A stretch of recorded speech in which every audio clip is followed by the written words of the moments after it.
बिस्मिल्लाहिर्रहमानिर्रहीम। अस्सलाम वालेकुम। उम्मीद आप सब ठीक होंगे जी। तो क्लास 10 आज हमारे पास है क्लास 10 की फ़िज़िक्स, ठीक है। और इसका है जी मोस्ट डिमांडेड जो चैप्टर था, जिसकी मुझे मार्किंग की जो है ना काफ़ी सारी डिमांड आ रही थी, मैम ये आप अपलोड कर दें।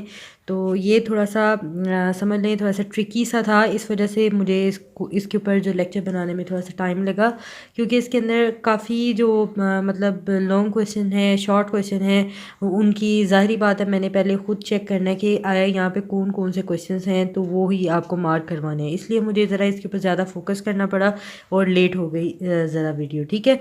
तो हमारे पास चैप्टर है जी unit number 14 which is current electricity, ठीक है। आज हम लोग इसके रिव्यू एक्सरसाइज जो थी इसकी पीछे, तो उसकी हम लोग मार्किंग करेंगे, ठीक है। तो विदाउट टाइम वेस्टिंग हम लोग करते हैं। तो इस वीडियो को आपने ज़्यादा से ज़्यादा लाइक करना है। वीडियो अच्छी लगे तो वीडियो को लाइक करें, शेयर करें, और चैनल सब्सक्राइब नहीं किया हुआ तो लाजमी करें।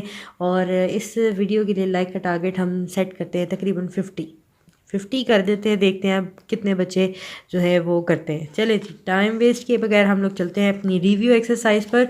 तो रिव्यू एक्सरसाइज पे आने के बाद यहाँ पे आप देख सकते हैं हमारे पास क्वेश्चन है जी।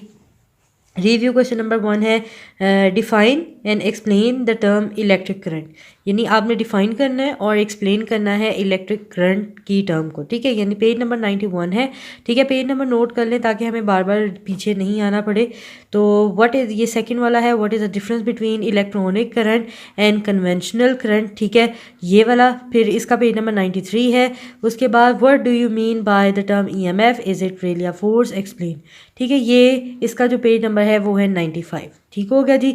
अब हम लोग सबसे पहले हम लोग चलते हैं पेज नंबर 91 पर जी। तो क्लास यहाँ पे हमारे पास हम लोग पेज नंबर 91 पर आ गए हैं, और यहाँ पे है जी the rate of flow of electric charge through any cross sectional area is called current, ठीक है। ये करंट की डेफिनेशन है। इसके बाद करंट की डेफिनेशन लिखने के बाद आपने ये करंट की डेफिनेशन के साथ ही आपने अगली लाइन पे लिखना है जो इलेक्ट्रिक करंट है ये प्रोड्यूस होती है ड्यू टू फ्लो ऑफ इधर पॉजिटिव चार्ज और नेगेटिव चार्ज, यानी पॉजिटिव चार्ज या नेगेटिव चार्ज की वजह से यहाँ पे दोनों चार्जेस जो हैं एट द सेम टाइम उनकी वजह से प्रोड्यूस होती है। ये आपने डेफिनेशन के साथ लिखना है। इसके बाद आपने लिखना है जी यहाँ पे कि करंट, मेटल के अंदर करंट कैसे होती है। तो in metal current is produce, जो करंट है वो प्रोड्यूस होती है only due to the flow of free electron की वजह से, देयरफॉर नेगेटिव चार्जेस की वजह से भी। उसके बाद अगली आपने हेडिंग देनी है जी current in solution. Current in solution आपने लिखना है इन द केस ऑफ, आपने कहना है in the case of electrolyte it's molecule in aqueous solution dissociate among the positive and negative ions, so the current in electrolyte is produced due to the flow of both positive and negative charges, ठीक है जी। ये आपने करना है, यानी पहले आपने definition लिखनी है, डेफिनेशन के बाद आपने ये इलेक्ट्रिक करंट यहाँ से लेके टाइम तक लिखना है। उसके बाद आपने हेडिंग देनी है जी current in metals, current in metal की हेडिंग दे के उसके बाद आपने यहाँ से लेके नेगेटिव चार्जेस तक लिखना है। उसके बाद हमारे पास है जी current in solution, current in solution की हेडिंग दे के आपने यहाँ से लेकर यहाँ तक लिखना है। उसके बाद आपने आ जाना है इसके फॉर्मूला की तरफ।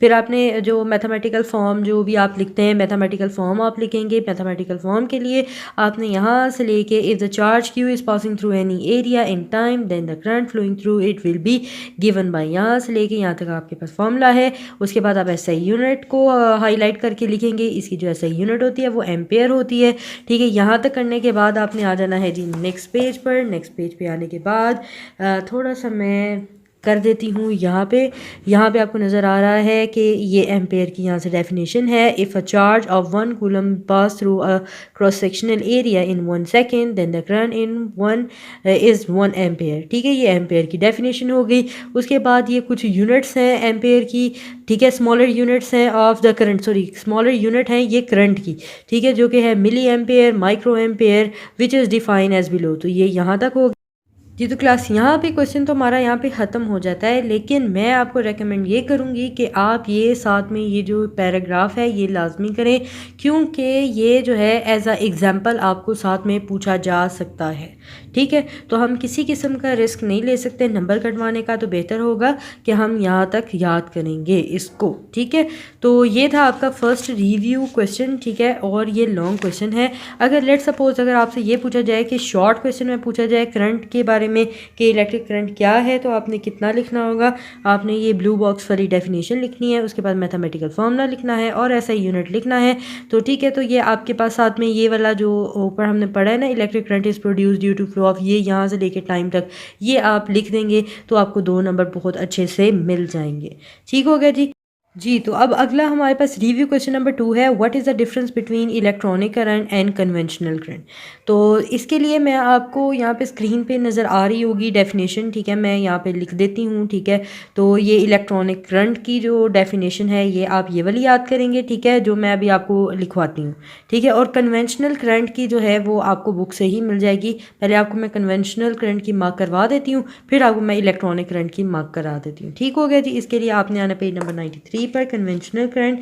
तो हम आ रहे हैं जी यहाँ पे 93 पेज पे। तो यहाँ पे आप देख रहे हैं ये कन्वेंशनल करंट की डेफिनेशन है, करंट फ्लो करती है from positive to negative terminal of the battery due to the flow of positive charges is called conventional current. तो ये आपके पास कन्वेंशनल करंट की डेफिनेशन है। ये रिव्यू क्वेश्चन नंबर 14.2 का सेकंड पार्ट का आंसर है, जो कि था कन्वेंशनल करंट और इलेक्ट्रॉनिक करंट। ये आप नोट कर लें, ठीक है जी। अब आ गए हम लोग रिव्यू क्वेश्चन नंबर 3 की तरफ, जो कि है what do you mean by the term EMF. EMF का क्या मतलब है, is it really a force, explain. इसके लिए आप पेज नंबर 95 पर आ जाए। 95 पर अगर आप आते हैं तो यहाँ पे आपको टॉपिक नज़र आ रहा है इलेक्ट्रोमोटिव फोर्स, यानी इसको हम शॉर्ट फॉर्म में ईएमएफ भी कहते हैं। तो ये आपने कैसे याद करना है, सबसे पहले तो आप लोग क्या करेंगे, इसकी डेफिनेशन याद करेंगे। तो डेफिनेशन के लिए आपके पास है, यहाँ पे मैं थोड़ा सा कम जूम कर देती हूँ यहाँ पे। अब ये लिखा हुआ है it is the energy supply by a battery to a unit positive charge when it flows through the close circuit, ठीक है। उसके बाद और लिखा हुआ है, और लिखने का मतलब है कि या तो आप ये वाली डेफिनेशन कर लें या तो आप नीचे वाली कर लें, आपकी मर्ज़ी है, जो आपको ईजी लगेगी आप वो कर लिएगा। सबसे पहले आपने इसको लॉन्ग क्वेश्चन लिखने का तरीका क्या है, आपने पहले इसका जो है वो शॉर्ट क्वेश्चन यानी इसकी डेफिनेशन लिखनी है।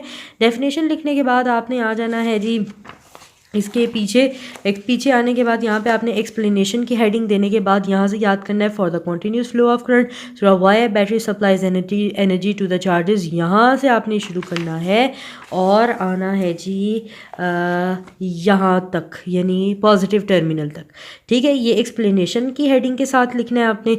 उसके बाद आपने इसका मैथमेटिकल फार्मूला लिखना है। मैथमेटिकल फार्मूला के लिए आपने यहाँ से शुरू करना है, मैथमेटिकल फार्मूला की हेडिंग देके उसके बाद आप ये फार्मूला लिखेंगे। उसके बाद आप बताएंगे कि ई हमारे पास क्या है, ईएमएफ है, जबकि डब्ल्यू हमारे पास एनर्जी है जो कन्वर्ट हुई है फ्रॉम नॉन इलेक्ट्रिकल फॉर्म से इलेक्ट्रिकल फॉर्म में, और क्यू हमारे पास पॉजिटिव चार्ज है।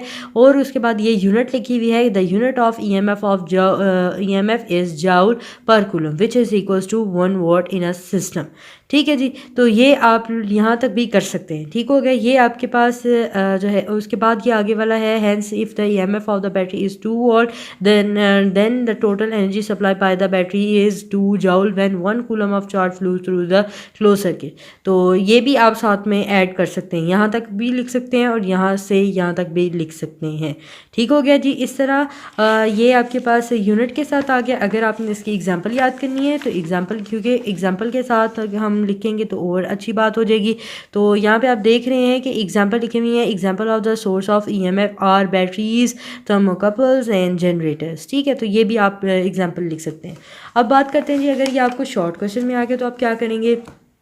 शॉर्ट क्वेश्चन में आप इसकी डेफिनेशन लिखेंगे, इसका फॉर्मूला लिखेंगे, इसकी यूनिट लिखेंगे, और ये भी बताना है आपने कि साथ में ये ई आपके पास क्या है, डब्ल्यू क्या है, क्यू क्या है, फिर आपने इसकी यूनिट बतानी है और इसके साथ एक एग्जांपल ऐड कर देंगे तो आपके पास जो है ना 2 नंबर का शॉर्ट क्वेश्चन बन जाएगा।